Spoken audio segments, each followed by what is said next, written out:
Hi everyone, this is Garima and welcome to my channel Little garden.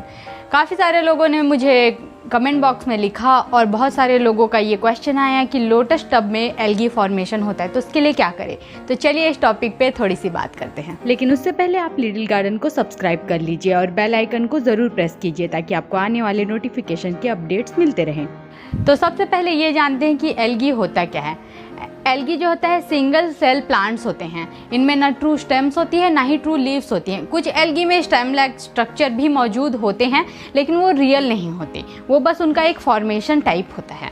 तो ऐसे में हमें ये जानने की ज़रूरत है कि एल्गी आता कहाँ से है। हमारे इन्वायरमेंट में हमारे आसपास चारों तरफ एल्गी के कण मौजूद होते हैं। तो ऐसे में जैसे ही पानी पड़ता है ये ग्रो होना शुरू कर देते हैं।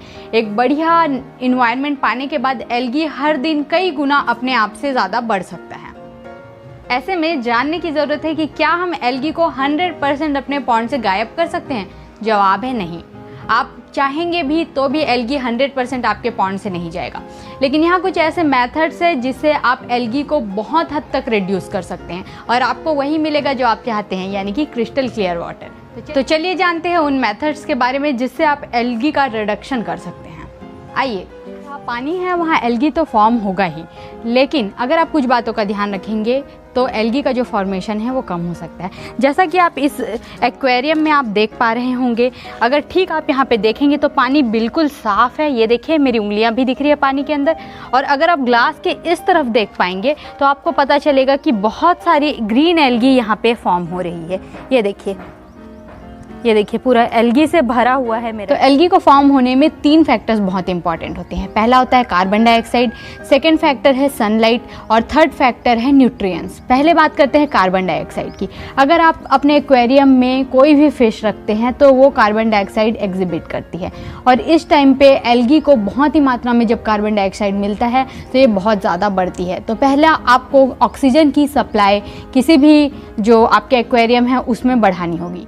तो आप इस पॉन्ड में देख सकते हैं कि जो पानी है वो बहुत ही साफ़ है। इसका रीज़न मैं अगर आपको बताऊं तो ये है कि इस पॉन्ड में बहुत सारे जो पौधे हैं, जो अंडर वाटर प्लांट्स है। ये देखिए इस तरह के कुछ अंडर वाटर प्लांट्स इस जो एक्वेरियम में हैं। तो इसके कारण से ये कार्बन डाइऑक्साइड को अवशोषित कर लेते हैं, जो पानी में घुलित कार्बन डाइऑक्साइड होती है उसे। और आप देख सकते हैं कि पानी बिल्कुल ही साफ़ रहता है। तो जब भी आप कोई भी एक्वेरियम लगाते हैं, पॉन्ड लगाते हैं, तो कुछ मात्रा में जो अंडर वाटर प्लांट्स हैं उनको ज़रूर लगाएं। तो ये आपको बहुत ही ज़्यादा हेल्प करेगी जो घुलित कार्बन डाइऑक्साइड है उसको अवशोषित करने में, और एल्गी का रिडक्शन पॉसिबल होगा। तो आते हैं सेकंड पॉइंट पे। सेकंड पॉइंट है लाइट। जब भी इंटेंसिटी ऑफ लाइट बहुत ही ज़्यादा होती है, जैसे आप देख सकते हैं कि यहाँ सूर्य का प्रकाश है जो बहुत ही तेज़ है, ऐसे में जो डायरेक्ट सनलाइट होती है वो एल्गी को बहुत ज़्यादा हेल्प करती है ग्रो होने में। आप इसी पॉन्ड का एग्जाम्पल दोबारा ले सकते हैं। आइए देखिए कि ये जो एक्वेरियम है, आप देख सकते हैं कि जैसा कि मैंने बताया कि यहाँ पे जो है एल्गी का फॉर्मेशन कम है, जबकि अगर आप ठीक यहाँ ग्लास के पास अगर देख पाएँ तो आपको पता चलेगा यहाँ बहुत मात्रा में जो एल्गी है वो फॉर्म हो रही है। ये देखिए ये स्ट्रिंग एल्गी यहाँ पे कितनी ज़्यादा फॉर्म हो रही है। रीज़न है ब्राइट सनलाइट जो यहाँ ग्लास से होकर इस एक्वेरियम में आ रहा है। तो जहाँ से बहुत ही डायरेक्ट सनलाइट है वहाँ पे जो एल्गी का फॉर्मेशन बहुत ज़्यादा होता है। सिंपली अगर आप देख पाए तो यहाँ पे का पानी देखिए साफ़ है, कोई एल्गी आपको फॉर्म होते हुए नहीं दिख रही है। पर अगर आप यहाँ पे देखें तो आपको ये देखिए कितनी मात्रा में एल्गी यहाँ पे फॉर्म हो रही है। कारण है यहाँ पे बहुत ज़्यादा मात्रा में लाइट पड़ रही है। अब अगर आप सोचते हैं कि एक्वेरियम में तो आप किसी तरह ढक के एल्गी को कम कर सकते हैं, ब्राइट लाइट को कम कर सकते हैं, लेकिन जब बात करते हैं लोटस पॉन्ड की, इसमें इसे हर दम ब्राइट लाइट चाहिए। 8 से 10 घंटे की ब्राइट लाइट अगर इसे मिलती है तो बहुत ही अच्छा होता है, लेकिन 6 घंटे की मिनिमम तो चाहिए। तो ऐसे में कैसे हम सनलाइट को पानी में जाने से रोक सकते हैं? सिंपल सा जवाब है कुछ फ्लोटिंग प्लांट्स के ज़रिए। जैसा कि आप देख सकते हैं यहाँ पे अजोला उग रहा है। बहुत ज़्यादा गर्मी के कारण ये थोड़ा सा जल गया है और धूप में ख़राब हो रहा है, लेकिन चिंता की कोई बात नहीं है। ये जो ऊपर सरफेस पे अजोला उग रहे हैं ये ब्राइट लाइट को नीचे की तरफ जाने से रोक रहे हैं। जितनी मात्रा में ये रोक पाएंगे एल्गी का फॉर्मेशन उतना ही कम होगा और पानी साफ रहेगा। क्योंकि आप देख सकते हैं कि ये जो टब है इसमें टेम्परेचर बहुत ज़्यादा बढ़ रहा है। टेम्परेचर भी एल्गी को बढ़ने में हेल्प करता है। तो आप देख सकते हैं कि ये जो टब है इसमें टेम्परेचर ज़्यादा बढ़ने के कारण ही इसमें एल्गी का जो फॉर्मेशन है वो ज़्यादा हो रहा है। और यहाँ पे आप देख सकते हैं जो अजोला है वो भी प्रॉपरली यहाँ पे बढ़ नहीं पा रहा है, जिसके कारण जो ब्राइट सनलाइट है वो अंदर जा रही है और इसके कारण ही इसमें जो एल्गी है वो ज़्यादा फॉर्म हो रहा है। दूसरा एग्जांपल सेकेंड टब में देखते हैं। तो इस टब में अगर आप देख पाए तो जहाँ पे ब्राइट सनलाइट एल्गी को मिल रही है, जैसे कि ऊपरी सतह पे वहाँ पे एल्गी का फॉर्मेशन हो रहा है, पर अगर आप इसे हटा के देखते हैं तो आप अंदर देख पाएंगे, देखिए मिट्टी के पास कोई भी एल्गी फॉर्म नहीं हो रही है, बिल्कुल भी एल्गी यहाँ पे फॉर्म नहीं हो रही है। रीज़न है कि ये दीवार के पास है तो इसका टेम्परेचर कम है और साथ ही साथ ये जो ऊपर तैरते हुए पौधे हैं ये ब्राइट लाइट को रोक रहे हैं। तो आप अजोला उगा सकते हैं, साल्विनिया उगा सकते हैं, डकवीड उगा सकते हैं या वाटर कैबेज, जो भी आपको मिले कोई भी फ्लोटिंग प्लांट आप हेल्प कर सकते हैं, ले सकते हैं, जो आपको हेल्प करेगा ब्राइट लाइट को कम करने में। तो आते हैं थर्ड पॉइंट के बारे में, जो है न्यूट्रिशन। न्यूट्रिशन बहुत ही इंपॉर्टेंट होता है वाटर प्लांट्स के लिए।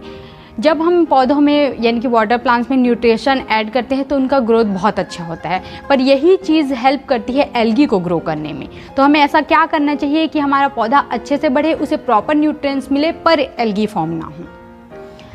ऐसा करने के लिए आपको बीच का एक बैलेंस फॉर्म करना होगा। न्यूट्रिशन अगर ज़्यादा होता है पानी में तो एल्गी डेफिनेटली फॉर्म होगी और अगर नहीं डालेंगे तो पौधा नहीं बढ़ेगा। तो बीच का कोई बैलेंस ढूंढिए। किसी के लिए ये 1 चम्मच NPK हो सकता है, यानी कि जो हम लोटस पॉन्ड में ऐड करते हैं, किसी के लिए आधा हो सकता है।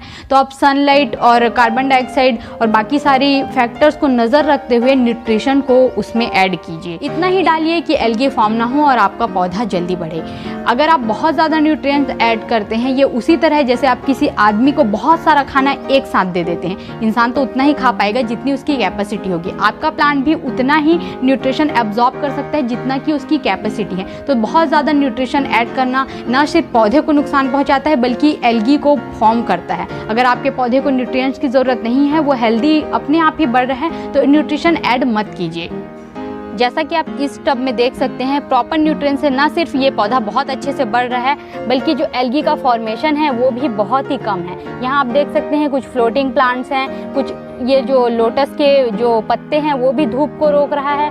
साथ में आप देख सकते हैं अंडर वाटर प्लांट्स हैं जिसके कारण अंदर एल्गी फॉर्म नहीं हो रही है और लाइट की जो इंटेंसिटी है उस इन पत्तों के कारण कम भी हो रही है। तो न्यूट्रिएंट्स को रिड्यूस करने के लिए आप पहले तो लोटस में कम मात्रा में न्यूट्रिएंट्स ऐड कीजिए। जब पौधा छोटा हो, जैसे कि इसमें कम पत्तियां हैं, पौधे की ग्रोथ उतनी अच्छी नहीं है, तो कम न्यूट्रिएंट ऐड कीजिए। और जब पौधा आपका बहुत ही बढ़िया से बढ़ रहा हो और उसमें बहुत बड़े बड़े और अच्छे हेल्दी पत्ते हो तो आप ज़्यादा न्यूट्रिएंट ऐड कर सकते हैं। तब पौधा न्यूट्रिएंट्स को ज़्यादा एब्जॉर्ब कर पाएगा और अच्छे से बढ़ेगा। तो इसके लिए एक बहुत ही बढ़िया पौधा होता है मार्सिलिया।